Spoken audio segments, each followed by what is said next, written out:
Erkek bir gün oylap aklayağını, fakat rüzgara karatıp ayağını, itibarın köşekiye saçmasın, hatın için padarkeden kaçmasın. İndemidi de barkayın yürüvermen, itibarsız adetini sürüvermen. Bir gün gelip sabır daşmasın, hatın için padarkeden kaçmasın. Zerdin cepte ağır batmasın, üstten uğrayıp çaylık yasa atmasın.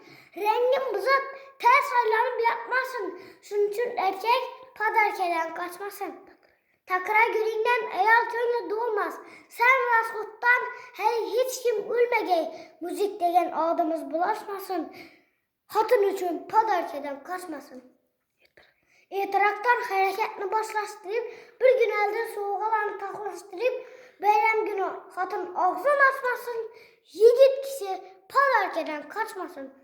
Bayram için zor soğukalar şöydeşi, dukuy krem, şampul, soğun şöydeşi.